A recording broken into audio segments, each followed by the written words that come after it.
pregnancy. Pregnancy is not for everybody. It is not for everybody at all, at all, at all. Welcome to my channel. Today's video is about my birth story.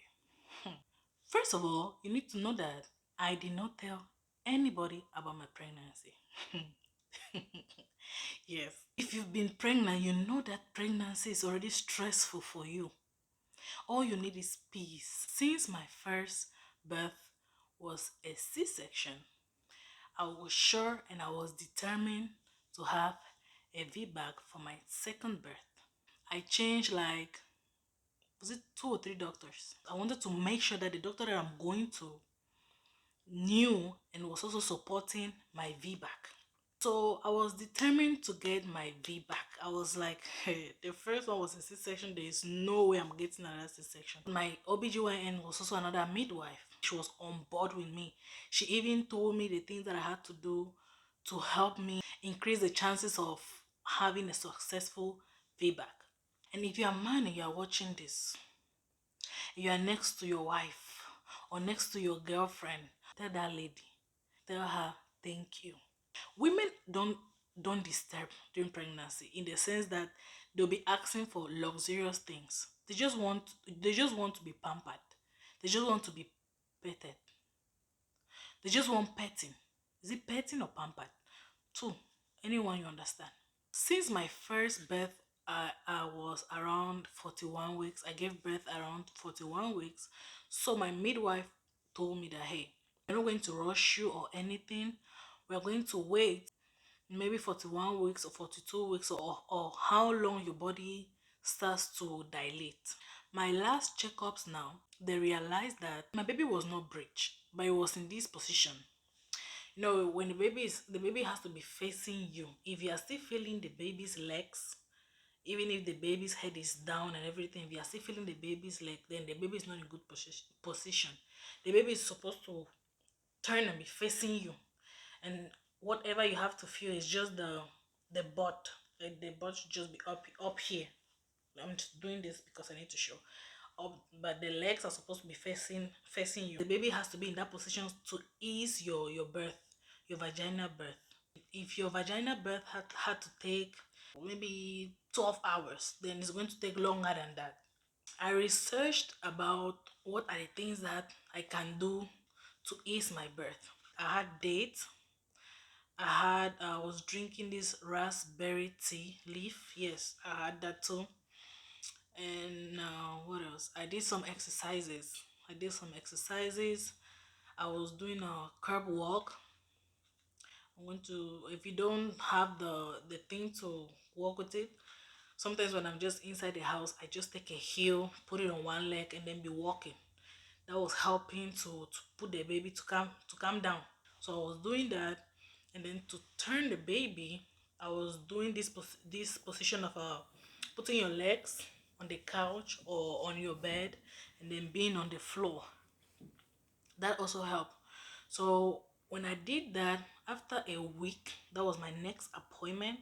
That was around 38, 39 weeks. Yes, that was the period that I was doing all of that, because that's when they told me that this is what is happening to your baby. So in order for you to have a successful VBAC, these are the things that you can do and help to ease your birth. So I went there, they checked me, and I was not even up to 1 centimeter. I was so depressed. With all of this, my last visit, my midwife told me that they were going to wait. It was already like 40, 41 weeks. So she said we are going to wait. We're going to wait a little bit. The baby is doing fine, so there's no need to rush me to the hospital or anything. I had to make sure that my baby is small, because they said one of the things that will help you get a VBAC is when your baby is not too big. If you do exercise, yes, your baby is going to grow, but your baby is not going to get to that amount of pounds. So the smaller the baby, the higher your chances of a VBAC. I was exercising every single day. When I was 41 weeks and some few days, I went there and she still said, I have not yet dilated.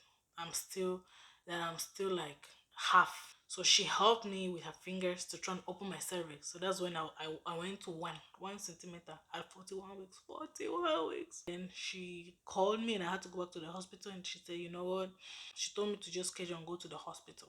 Since I did not tell anybody that I was pregnant, so my mom did not come. I was just by myself and my husband. So my friend came and she rescued me. We went to the hospital. I stayed in the hospital for, was it four? No, it was 3 days or 4 days. Yes. And they kept saying that I was not making any progress. So there was this nurse. Oh God, I don't remember her name. I wish I could remember her name. This woman helped me a lot. Since I was not dilating like fast, they induced me though, but they were going slowly. They were really going like slowly because I had a C-section. They just wanted to go slowly. This nurse helped me. She gave me the peanut ball. That was my first time seeing that ball. All I knew was about the round ball that you just bounce on it. She kept the peanut ball in between my legs, and then I'll turn sideways for a little bit, like maybe an hour, and then turn again. So that really helped me dilate, honestly.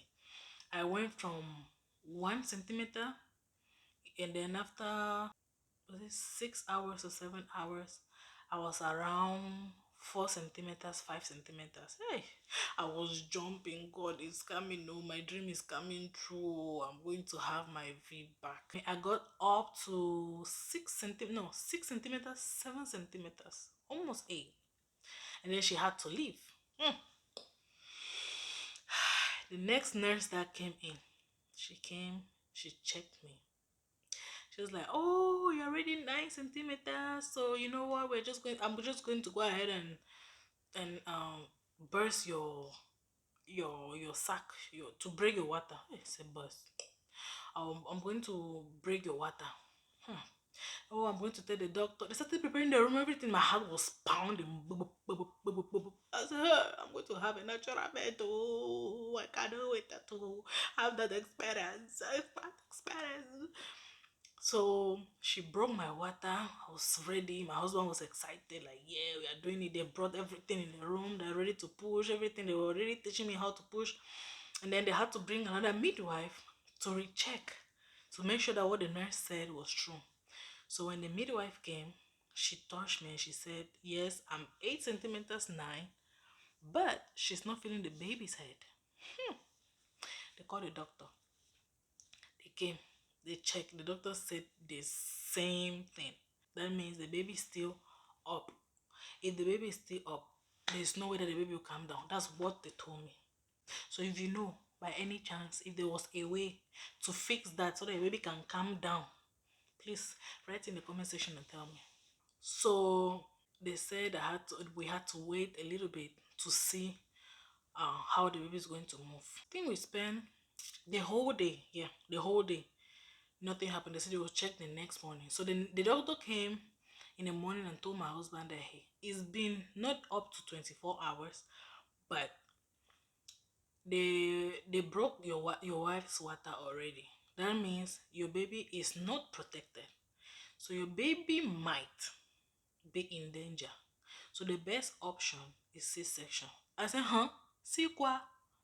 Say, hey, not again. Not again. My husband was like, no, our plan was VBAC, and my wife did everything. The doctor said, yes, he understands. But the problem here is, I don't know how they call this thing. My baby, this is the place that the baby is supposed to be, and this is where my baby's head was.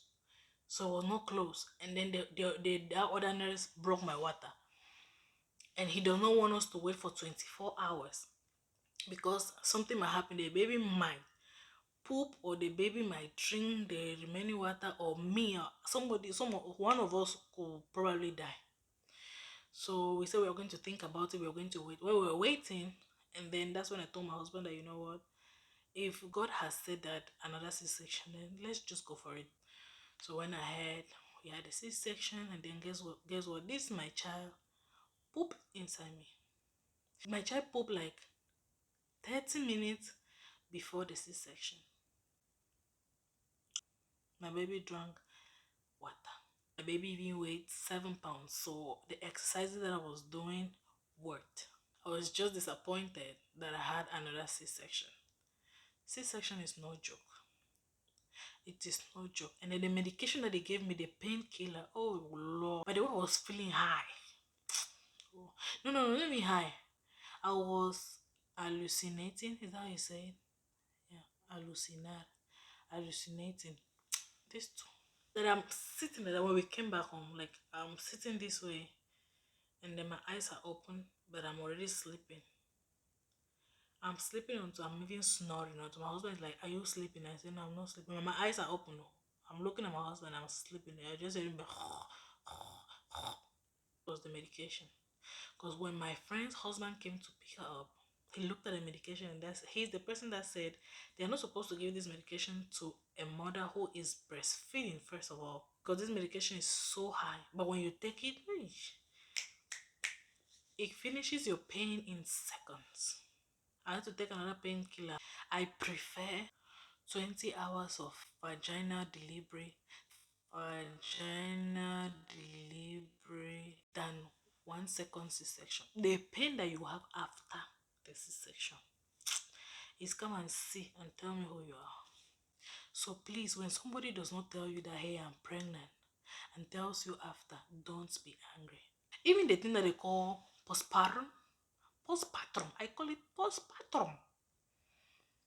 Most of us don't believe in that, but that thing kicks. Imagine you going through that and then your husband is not even, or your boyfriend is not even supportive. You just go mad. When I gave birth and we came back, that's when my husband asked me that, when are you going to tell your family that you have given birth? I told him that I'll chill, I'll tell them. Because I was by myself, my friend left already, so I was with my firstborn and my secondborn. I was still trying to adjust being a mother of two. I waited for a month to tell my family. When I called my mom and I said, you have a new grandchild. So she's like, is your husband impregnated another person? I was just laughing. I said, no. I. Then she started laughing. I said, you're joking. You're joking. I said, no, I'm not joking. Seriously. I said, And that's when my baby just started crying. Then my mom was like, what? Started freaking out. Like, what? What? And then she said, I'm surprised you were jibot. You were jibot. Which means, which means, do I eat people? Just to say that if I'm a witch, like how can I hide pregnancy from the first month to the last month and I don't even say anything, and then I wait again for a month, almost 2 months, I don't say anything to anybody. She started crying. I will not forgive you for that. I will not forgive you for that. I felt bad, but at the same time I felt good. I'm like, started calling everybody. You know, mothers. If your mother is not like that, then good luck to you. My mom, hey, radio one battery. One battery. See, you even need to understand it. If somebody doesn't want to share her pregnancy, just give her space. Or if you know that she's pregnant, and she's just behaving a type, just allow her to be. Respect those people, those women that have your kids. Even if you are not dating the person anymore, respect her, because you don't know what she went through. So guys, this is all for today. I hope you enjoyed my video and also you had your imaginations of what happened. Yeah, I'll see you guys in my next video.